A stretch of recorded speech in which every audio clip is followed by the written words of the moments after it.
Today I'll be showing you how to operate an offset smoker. This is my 34th gallon offset smoker. The first thing that we need to talk about is wood selection. So this is pecan wood. You can use pecan, oak, hickory, cherry, whatever, just any hardwood preferably. But the main thing is the moisture content.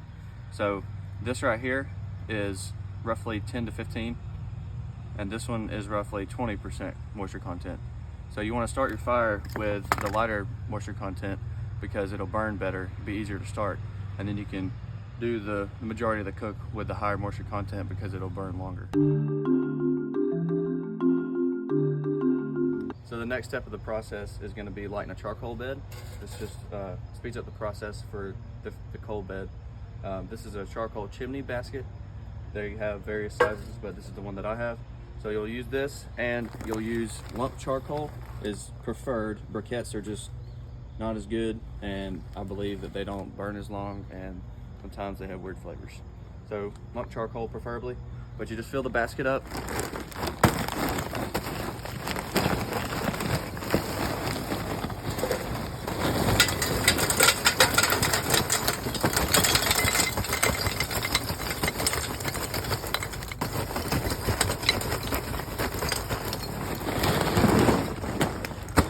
All right, once you got the basket full, this is a fire starter.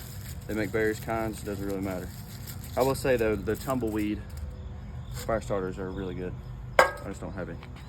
So stick the fire starter underneath the basket, the torch, you can use a lighter, whatever. Light the fire starter. Takes a little bit, it's kind of humid out here.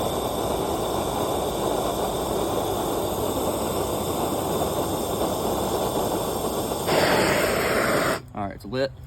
Now you just let the charcoal ignite and burn until the top end has a cherry red look and you don't see any more white smoke coming out the top.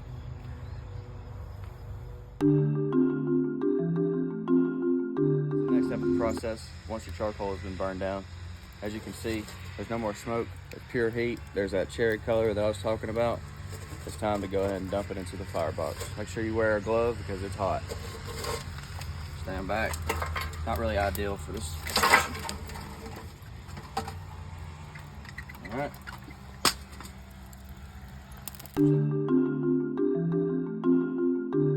So next step of the process is going to be constructing your coal bed with your wood. Be sure to use the properly sized wood, the length or the width of your firebox so it doesn't obstruct, and make sure that the bottom pieces are going to be the lightest in moisture content so it burns better. So take your wood, and my charcoals are kind of messy, so I'm going to adjust them, make it more even. Be careful not to burn yourself. Then you're just going to place them flat down, like that. This one is like 25 probably, and I'm going to put it on top. Once the bottom piece is light, it'll light eventually. Now, take your torch, and you're just going to light it.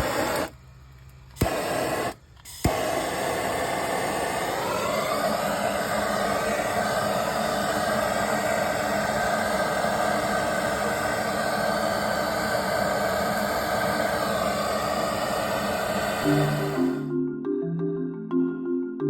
so next step is you need to make sure that the cooking chamber door is open and the smokestack is open to allow all that thick white smoke to escape the cooking chamber. Those are bad compounds that are coming out of the wood, and you do not want those flavors in your smoker.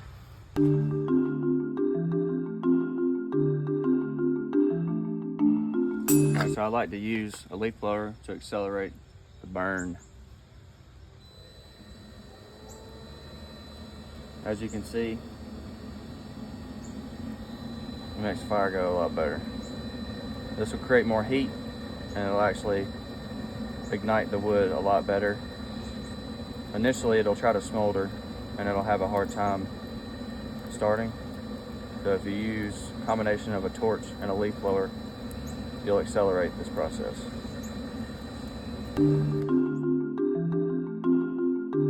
Next step is, while your first course of wood is burning down to create a nice good coal bed, you want to prepare your meat.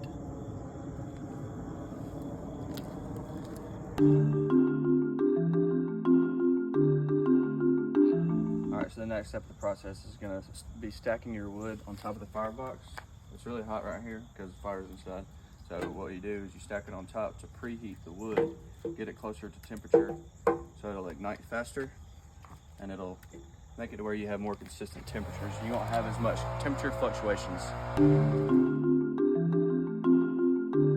All right, so the next step of the process is going to allow your fresh course to burn down into coals before you reconfigure your fire. But the main purpose of this is to get a good coal bed and to ensure that your smoker is preheated, because if you don't preheat your smoker, you'll have really big temperature swings in the beginning, and it'll kind of just set your cook off on the wrong foot.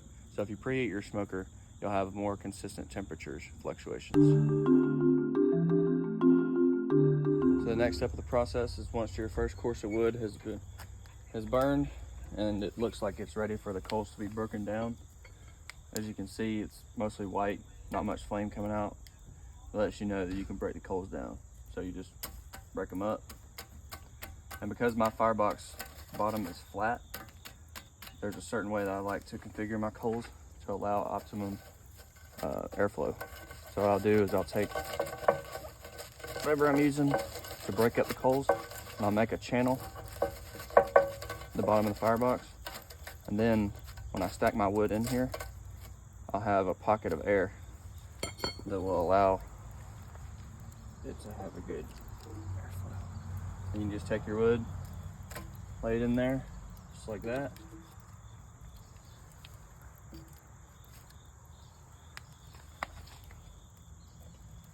And then you use your leaf blower,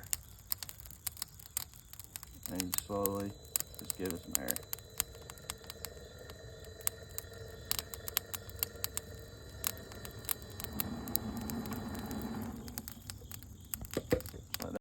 So once your fire is lit, keep the firebox door, the cooking chamber door, and the damper open until it is for sure lit. Last thing you want to do is just close it down and cause it to lose its airflow, and it'll make the fire go out because it doesn't have any oxygen. So just let it burn for a minute or so, make sure it's good and lit, and then you can close the cook chamber door, firebox door, and start adjusting your temperatures, getting it ready to put the meat on.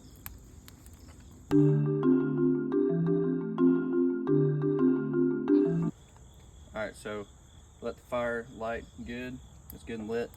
So now I close the firebox door, and you want to make sure you leave it just a little bit cracked so it has some good airflow. You want air to suck in, keep the fire going, and it'll push and go across and out the stack. So over here, my target temperature is going to be 250 degrees. I'm cooking baby back ribs, and they're more lean than spare ribs, so I don't necessarily have to worry as much about rendering fat. So I'm going to focus more on smoke flavor. So I'm going to go at 250 degrees. But I'm going to let the temperature get up to 250 degrees. And once it gets up to 250 degrees, I'm going to put the meat on. All right, so the next step of the process, once the temperature is up to 250 degrees, time to put the meat on.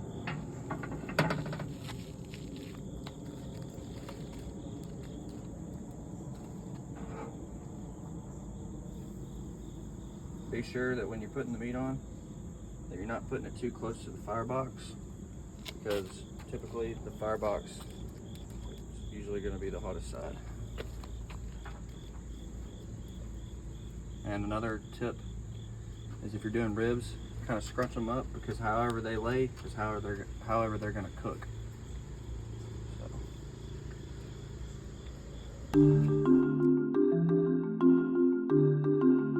Alright, so once you put your meat on, you're going to let this go 250 degrees for the first couple hours. You shouldn't have to spritz.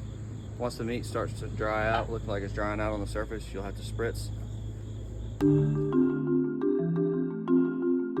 So after you put your meat on, you're going to watch your temperatures and adjust your fire and your damper as needed to control the same temperature that you desire.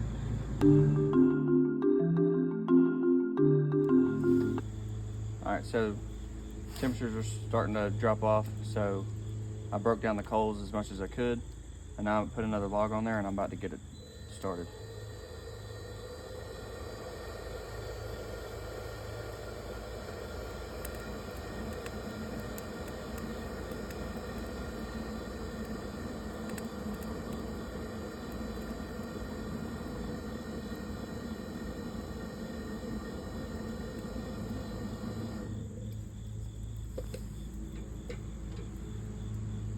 let that go for a couple seconds. Make sure it's good and lit. Then we'll close the firebox door.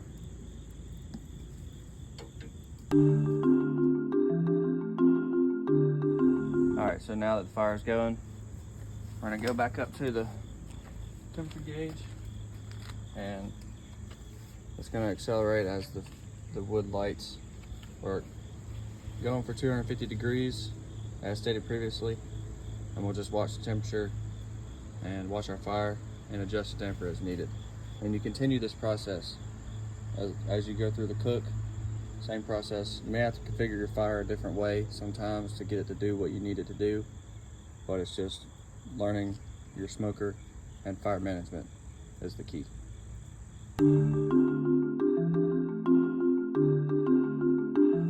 All right, so the next step of the process, it hasn't been 2 hours like I said, it all just depends, but it's been around an hour and a half. But as you can see, the ribs are starting to dry out. There's really no moisture on the surface of the ribs, so you need to go ahead and sprints to prevent it from being tough. I'm using apple cider vinegar to spritz. Now, I would say if you're cooking anything with a fat cap, the whole idea behind it is to render the fat, and if you spray the fat cap, you're going to cool it down. So if you're cooking something like a Boston butt or brisket, only spray the meat. But with the ribs, it doesn't matter. You spray the whole thing.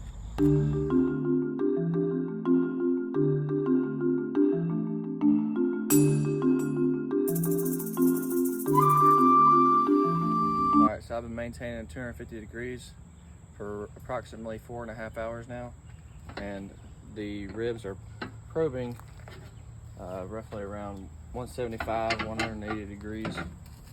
So 180, 180. So they're ready to wrap.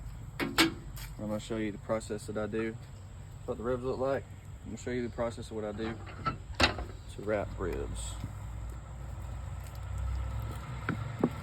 Use Sweet Baby Ray's, and this is heavy duty aluminum foil.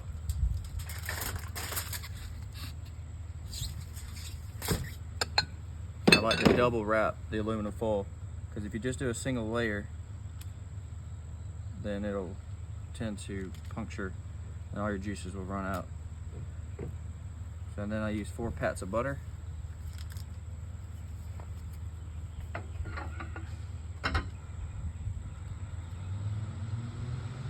Take the ribs, meat side down.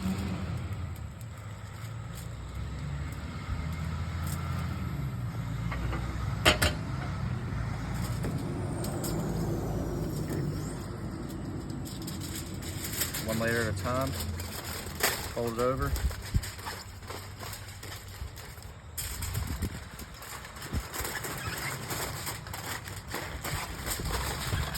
Fold it over again. Second layer.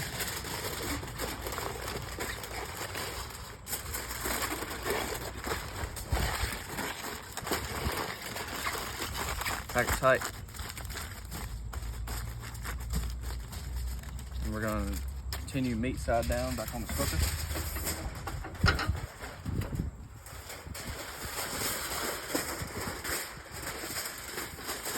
It's a good thing we don't live in Oklahoma, otherwise this would be worse. All right, so continue the process. Sweet Baby Ray's, generous amount, butter. You can use brown sugar too, but it doesn't really matter. Just want to add some flavor. People got their own preferences. Put meat side down.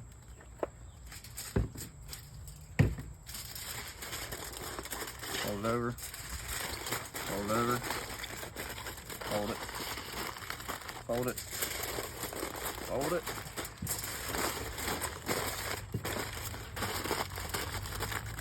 Tighten it.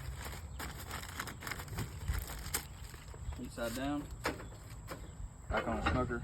250 degrees, 275 degrees. You honestly could even go 300.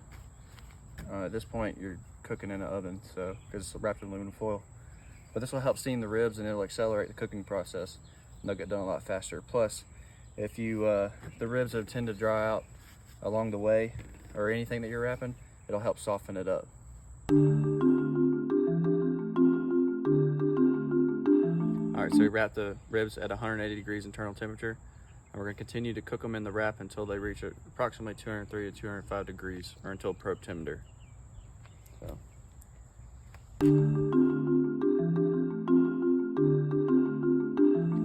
All right, so the ribs have reached 203 degrees internal temperature, so I'm about to pull them off, pull them out of the wrap, sauce them, put them back on the smoker for probably 10 minutes till the sauce sets, and then they'll be done.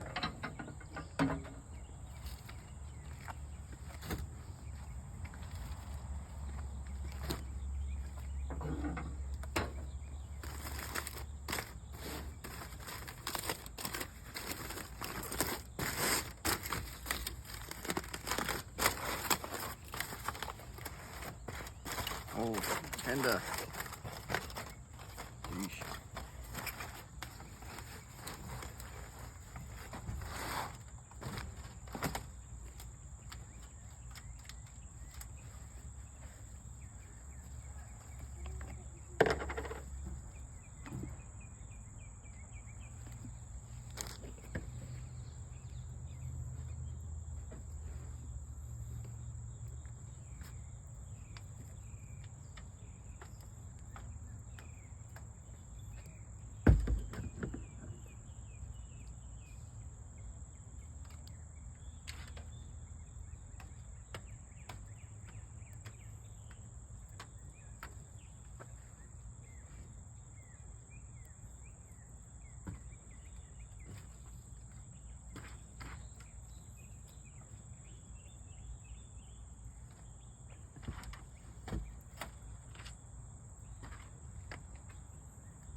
All right, we'll do the same thing for the other ribs. Now, if they're extra tender, a trick, rather than picking them up like this, turn them like this and put them on the smoker.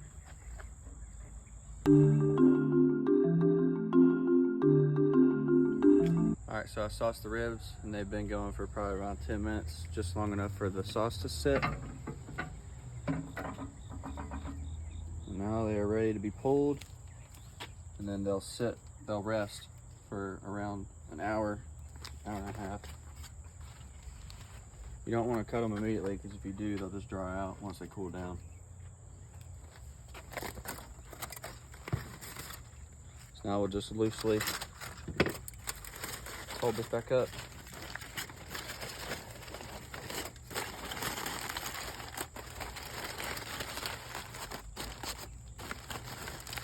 Put them on here.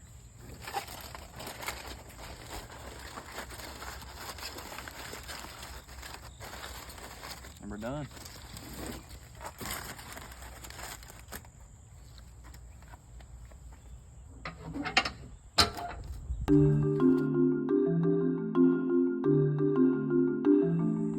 Okay, so once you finish cooking, what I typically do is I'll just let the fire burn out and the coals cool down overnight.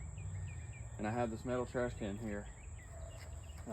They have smaller ones, but I decided just to get a bigger one. But the main purpose for having something metal is so you can put the coals in there, even if they've cooled overnight. Sometimes there'll still be one or two that are still lit, and if you were to put it in anything that's flammable, I mean, it would cause a fire. So err on the side of caution, get you a metal trash can. And the plus of having the ashes in here is you can, once this gets full, you can actually use this as fertilizer in your flower bed. So.